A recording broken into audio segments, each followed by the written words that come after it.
Welcome, IT changemakers, to the DEX Show with Tim Flower and Tom McGraw. Let's get into it. Hello, everyone. I'm very excited about this episode of Reality Bytes. We've been talking about it in the chat, and it's shaping up into something like the Great Employee Experience debate. Although I don't think we're going to be so much debating with one another on this panel today, so much as debating with external perspectives. But a little bit of scene setting first. You know, as we're all more than aware, of course, the pandemic saw an explosion of genuine employee power simply because the Great Resignation created a circumstance where there was incredible amounts of competition for skilled workers. Simultaneously, you had this sort of whole employee experience space was simultaneously growing and gaining increasing amounts of influence, as was the DEX space, something we typically cover on the show. And all of these things seem to come together into something like a perfect storm. Now, we're going to be looking at today where employee experience goes next and where it is right now, what its future is, what its future looks like. And we're also going to be considering, as I've mentioned, some of the critics of employee experience and of the phenomenon of employee power that came to the fore over the last couple of years. But first of all, we're going to welcome today's Reality Bytes team. We've got Sean, Oriana, and Megan with us today. And I'd like to start, everybody, by going one by one and asking you your personal idea of what good employee experience looks like to you. And let's start with you, Oriana, if we can. I'm so glad that you're starting with this question because it's something that I was thinking about a lot as we were sort of bouncing around this topic. And one of the things that popped into my mind was, and I'm going to do the unforgivable, I'm going to coin a term. Nice. Very forgivable. Encourage it. I think the thing that came into my mind is the difference between DEX and DEX washing. Okay. And when I say DEX washing, I'm thinking about things like greenwashing, right? Like you go into the store, you see 50 types of like eco-friendly cleaner, and you're like, are these actually eco-friendly? And I think with DEX, you can have sort of a similar phenomenon where, you know, companies are doing all this amazing stuff to try and attract great talent, retain great talent, create good experiences. And sometimes there seems to be a bit of a disconnect, right? Mm-hmm. I think the thing that stands out to me is, you know, there's no amount of meditation rooms that will cancel out the damage of commuting 3 hours a day, right? Like you can't meditate that away. So I think what creates a really good, meaningful experience is sometimes not getting distracted by fancy bells and whistles. And to me, that could be something in the technology space, which is where we focus, of course. I'm reminded of the popularity of Jamboards and how I remember actually when I was a student in school, these high-tech boards suddenly showing up and nobody knew how to use them. They were very difficult to maintain. And then when I got to the corporate world, I suddenly had access to some of these, you know, fancy boards again. And again, they often didn't get used. People didn't know how to use them. People didn't know how to collaborate effectively on these. Whereas other things like a stable Zoom connection made such a huge difference in terms of really great, meaningful collaboration. Stable Zoom connection might not be as sexy as a Jamboard, but that's good DEX. And did you say DEX washing or X washing, as in just experience washing? Sort of experience, I mean, I'd say employee DEX experience washing washing. Sorry. because, Yeah. I mean, I think it goes either way.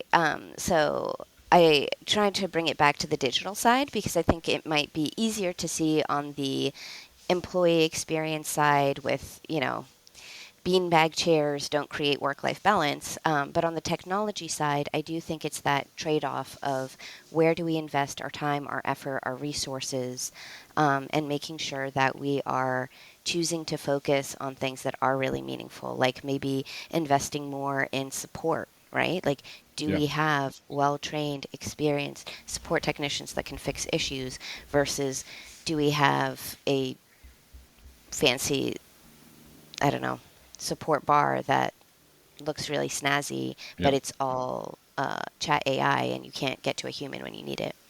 Totally. I gotta say, Oriana, that it's a question of great minds thinking alike, because I have heard the term Dex washing before. I love it, but I only heard it a few weeks ago. So I think Oh, that's awesome. it's like Send me one of those. everything.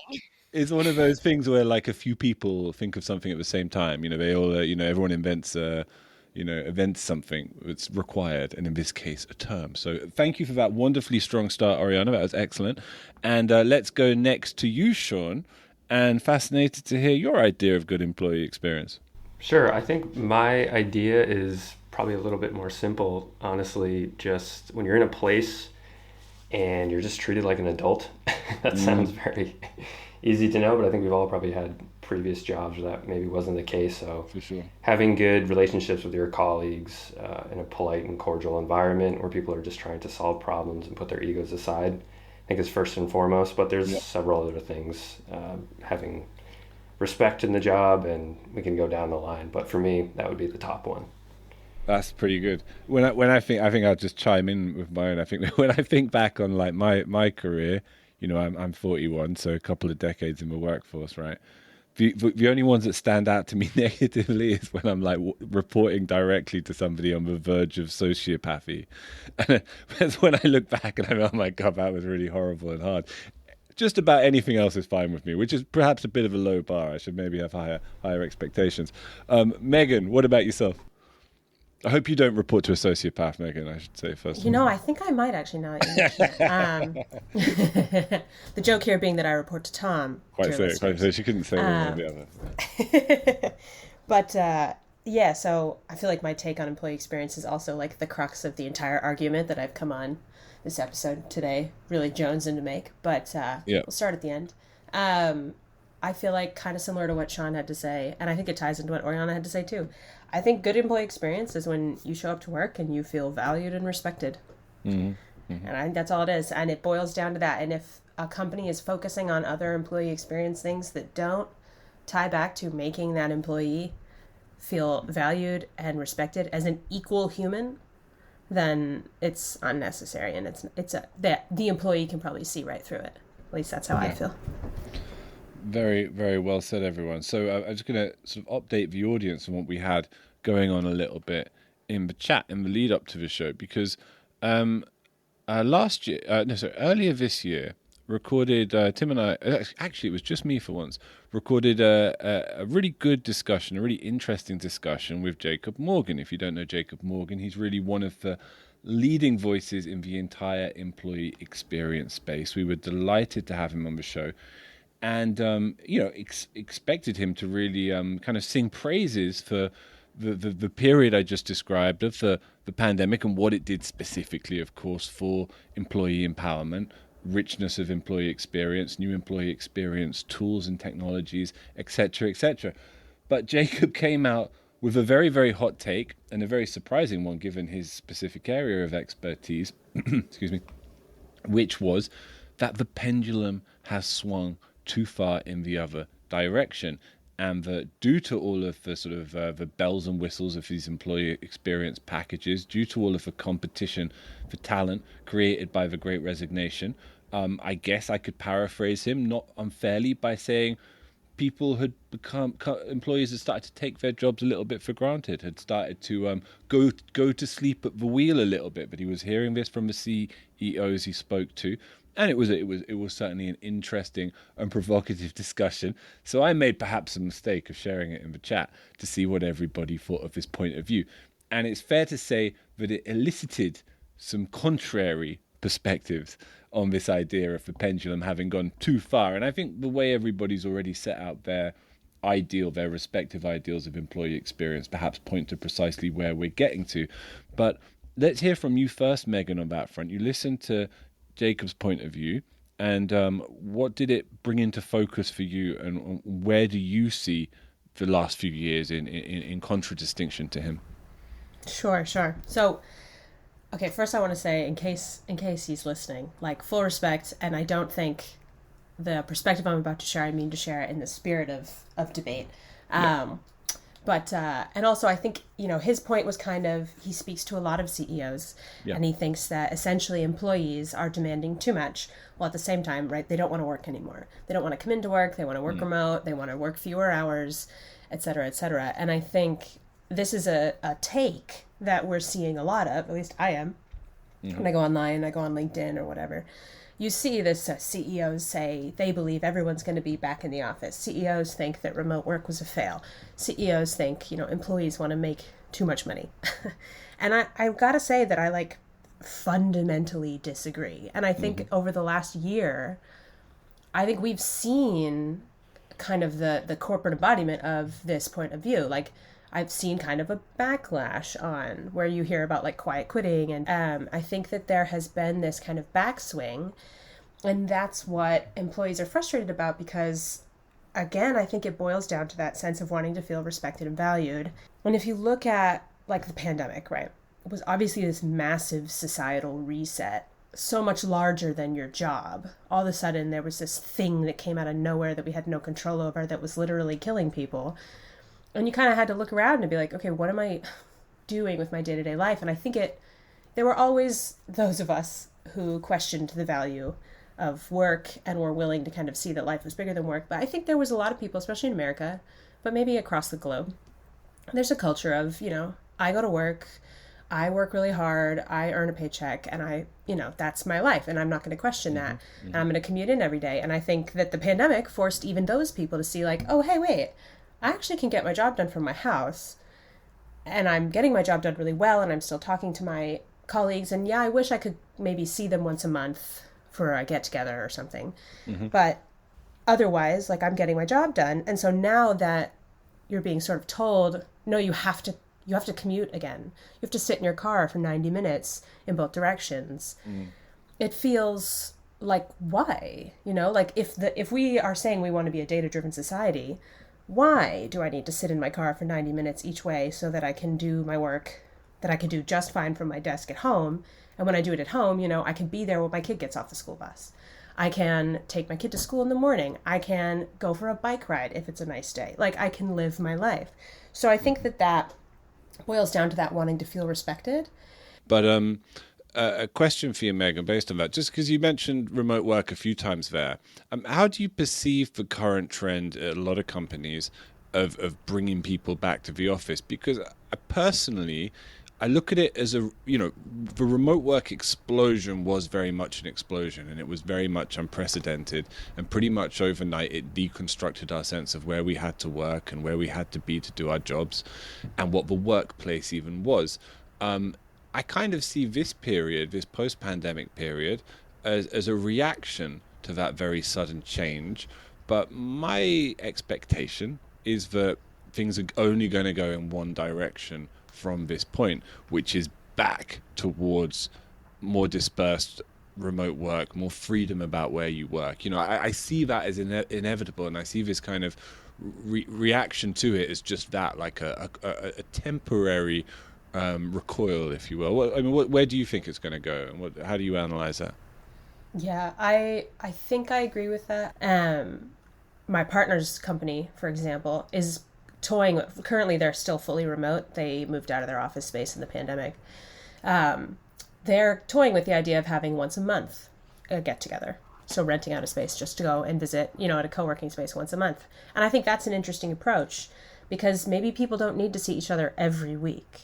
Maybe people don't need to see each other, twice a day. But I do think there's value in seeing each other face to face. But I think there is also value in understanding why employees want this remote work.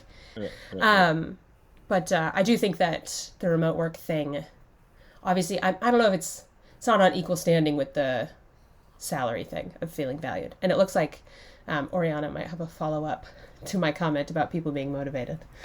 But let's hear it, Oriana. 100%. So I actually had two thoughts, but you were asking about the motivation thing, and there's this great meme that made the rounds on Twitter about how this fear of people don't want to work anymore is something that's been cited over and over and over again over many different years.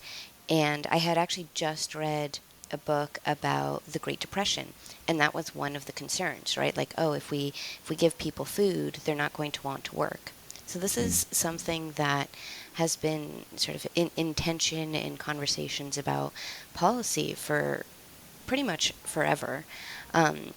So I think I'm not super concerned about that being like this new phenomenon, but rather this idea of, how do we motivate people in ways that drive business forward without allowing for, say, exploitation. And I think the answer is a lot more complicated than an individual company's DEX policy or X policy or work from home policy, right? I think it's the sort of bigger question about ideology. And the flip side of that is one of the things that I'm glad Megan mentioned is, having time for your family at home, because one of the things that doesn't get talked about a lot, except in spaces that are really dedicated specifically to gender equity, is the fact that the burden of balancing work and life falls disproportionately on different people, right? If you have kids at home, which several of our contributors on this podcast do, then it makes a big difference, if you're home in time to make them a healthy dinner, if you are there to put them on the school bus and make them a lunchbox in the morning, right? Like, all of us have different competing things going on in our lives, but to people who do have more home responsibilities, it's not that, you don't want to work, it's that potentially I can do more work if I'm not trying to squeeze in other life things around it and struggling to do things like cook a healthy dinner around my job. Mm-hmm, mm-hmm. Definitely. And you have an interesting perspective, Oriana. I know you're German by upbringing, is that right? Yeah. And obviously very, very different kind of social welfare policies in Germany as against the US, very different kind of ideological traditions and outlooks with regards to care in society and the effective sort of support net, if you will. What perspective does that give you on this issue, do you think, when you contrast the two work cultures and the different forms of employee experience that grow within them? It's so funny that you ask that, because I actually had one of my colleagues in Lausanne, because almost everybody I work with is in Switzerland right now. Sure. And one of them asked me, about the difference in our benefits, because here at NextThink we have this wonderfully generous PTO policy, and he asked me, like, when American companies have unlimited PTO, is it just a scam? And I told him really honestly, it depends on the company. And a lot of the times, yes, it totally is. I feel very fortunate that it isn't here. I have a wonderfully supportive boss who happens to be Swiss and takes vacation and encourages me to take vacation. And I do think that makes a difference. I think company culture is an important element of policy. Excellent. Sean, so far we've kind of we've looked at the kind of backdrop in which the employee experience space has arisen. I wonder if we could kind of look at the employee experience space itself a bit more directly. When you look at vendors and what they're trying to do and introduce through technologies and solutions to the workplace to improve a company's ability to measure employee sentiment in the broader sense, what are your observations? What stands out to you about the space, and how would you relate that back to the space our company operates in, which is, of course, specifically digital employee experience? Yeah, I think employee experience vendors are trying to tackle a big problem, and I feel for them for what they're doing. I mean, there's a lot of psychology that goes into this strategy. So I was reading a couple studies that have been published over the past couple years, and one thing is it's really difficult, for example, to measure somebody's skills for a job. Sometimes we tend to overestimate our own skill set, known as the Dunning-Kruger effect. It's like our own cognitive bias, where we think we're probably qualified for a particular position when that may not be the case. Other instances, you might have high performers who tend to underestimate themselves. But technology and employee experience vendors can help out in that regard. There was a study published a couple of years ago by the World Economic Forum, and there were several big name corporations that joined in.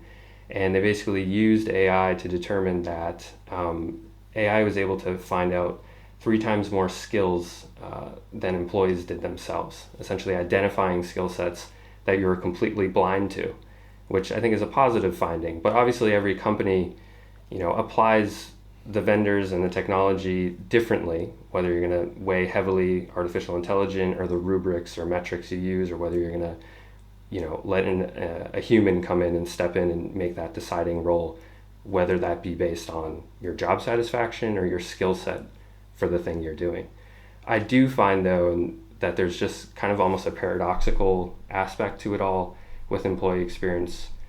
Not necessarily vendors, but I imagine for an HR person or even companies today, where if you're just relying only on the employee experience vendors, these survey tools and data collection systems, if you're not factoring in like your digital experience, it just almost seems paradoxical and misleading to me.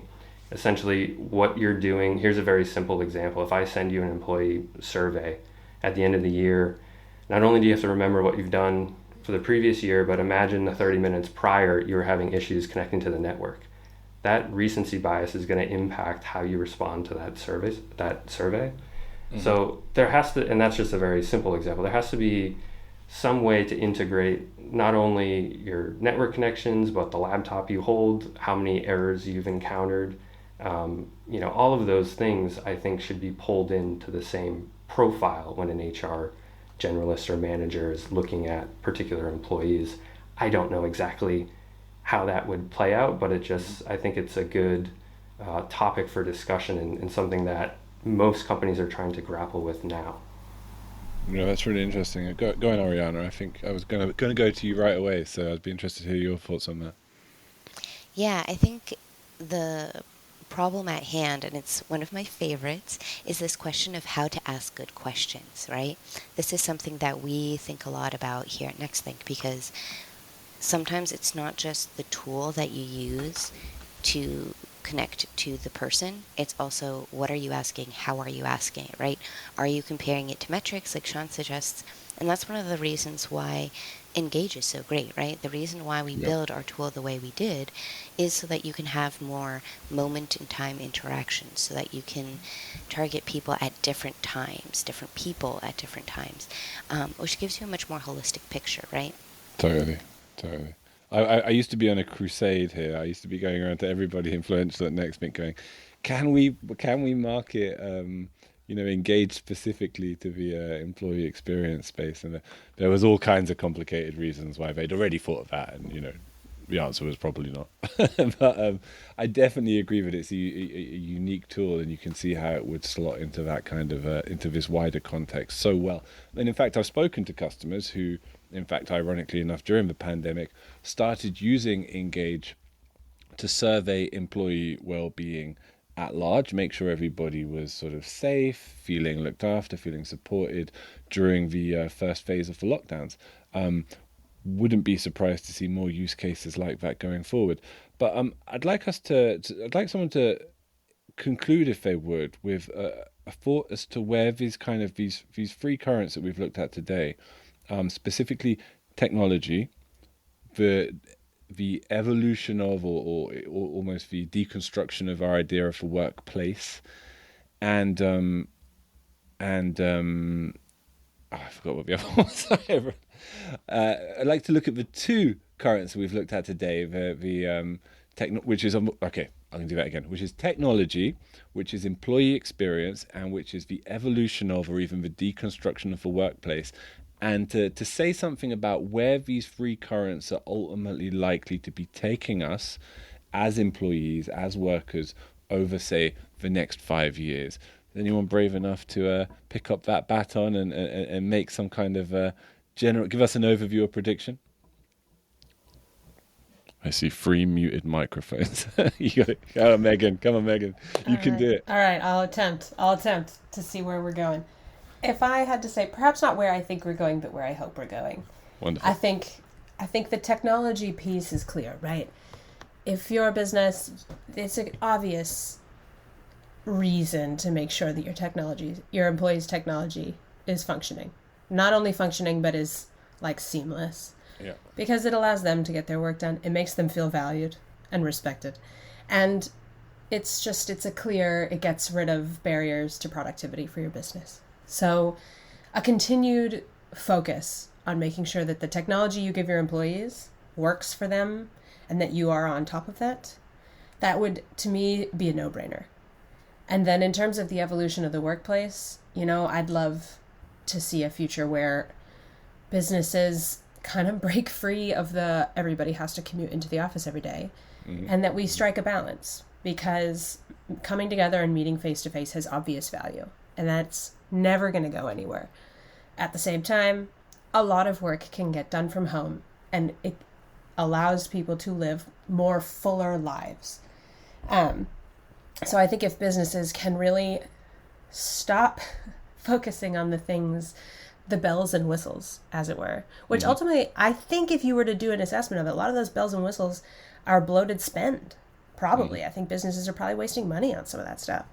And focusing on, are we respecting and valuing our employees so that we're retaining them, both through technology and through the way we're treating them in the workplace? I think we'll find a middle ground, and ideally could maybe stop having these conversations about nobody wants to work anymore. Thank you, Megan. Excellent last thoughts. And thank you for gallantly stepping in where my open question might have otherwise really died at the end of the show.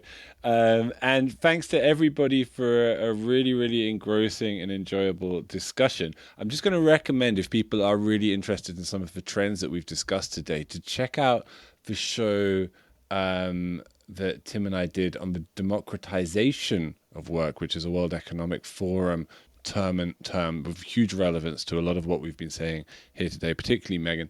And I'll put the link to that episode in the show notes.